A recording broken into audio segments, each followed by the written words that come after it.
Hi guys. Good evening everyone. Hi, sold out dyan, Toto Idol. Yan, si Randy. Ah, Bilog, yan. So, alam niyo kung bakit. Hindi, so mabait yan. Mabait talaga yung mga mga kaibigan ko. Yan, so, ano yan eh, yung palakwento. Yan, about dun sa taho, talaga si Randy at marami siyang customer. Alam niyo kung bakit. Marunong siya mamansin. Kaya marami siyang customer. Alam niyo kung bakit. Doon siya nakatapos sa pag-aral ang anak niya IT. Dahil siyempre kung kagano masipag ng bilang isang magulang. Yan. Ay, so that yan. Negros Occidental yung aking mga insan o bilang isang mga kaibigan, Norma Bandico. Yan. Kabangkalan, Negros Occidental. Negros Occidental. Yan guys, alam niyo kung bakit.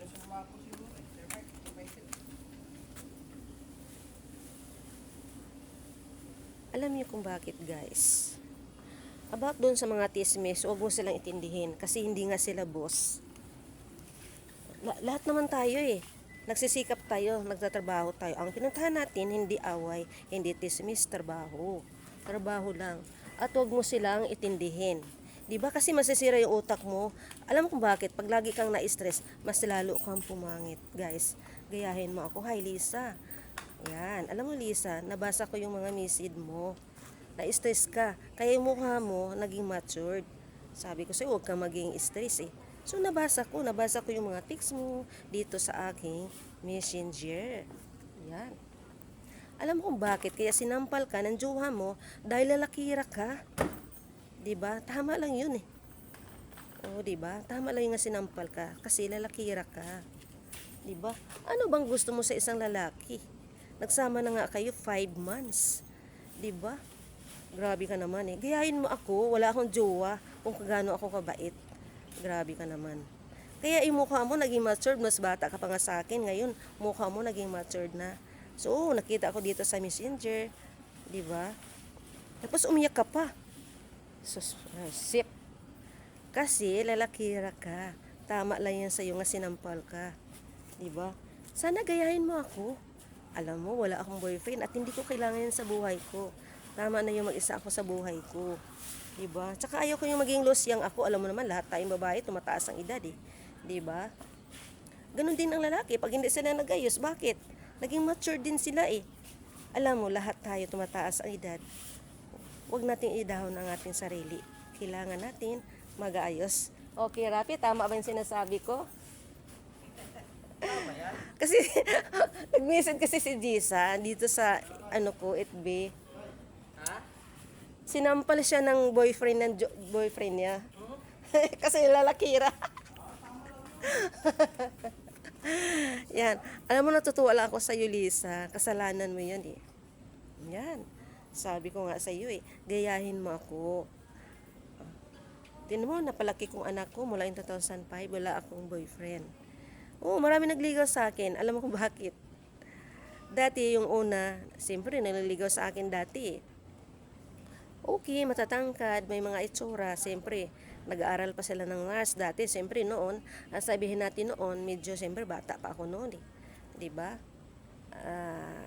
Siyempre, alam niyo bakit guys?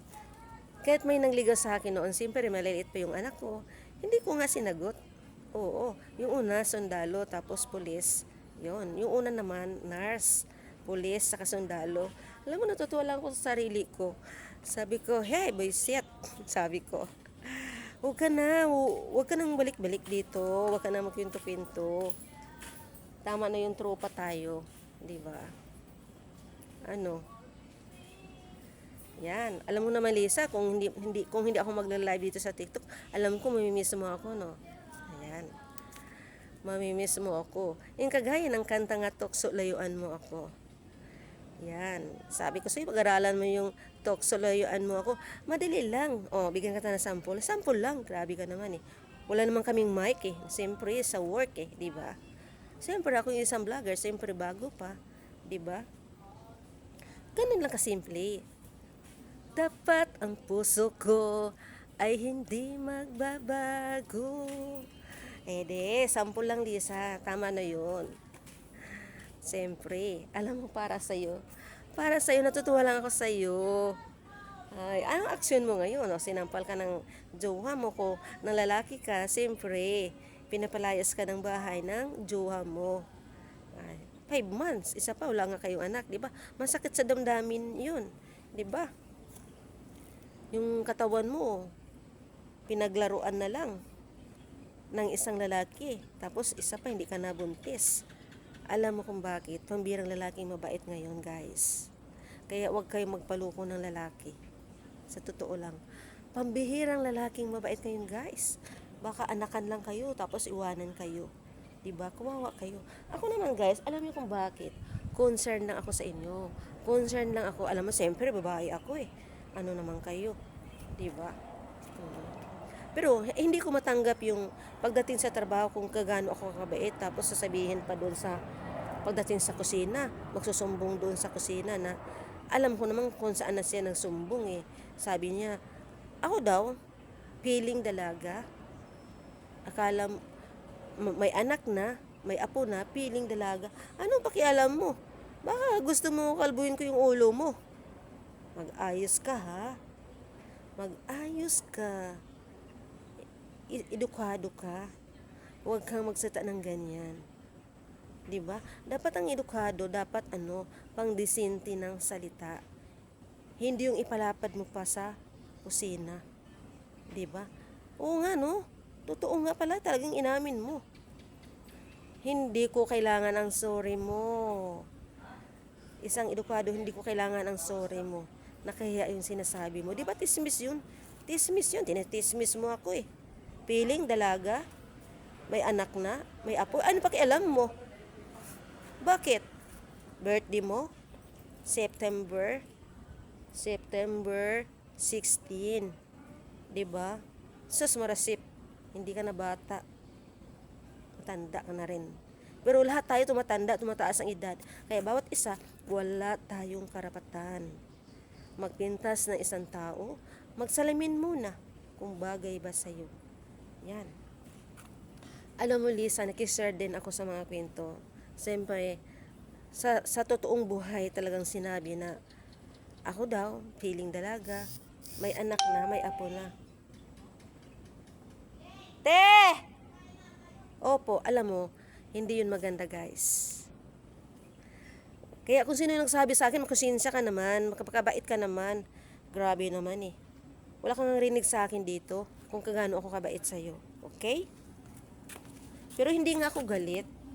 Hindi ako galit. Ako yung taong totoo para sa'yo.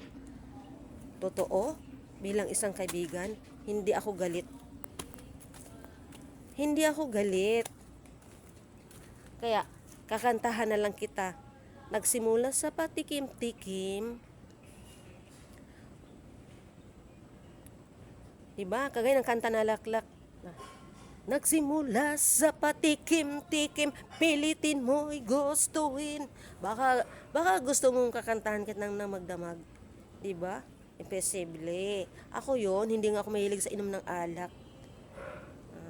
Hindi ako mahilig sa inom ng alak. Siguro kung tikim lang, kaunti lang. Masama ba yun? Pag uminom ako ng alak. Oy, excuse me, hindi ako lasinggera. Oo, hindi ako lasinggera. Kaya sinasabi ko lang ng totoo. Alam ng aking anak. Totoo yan, guys.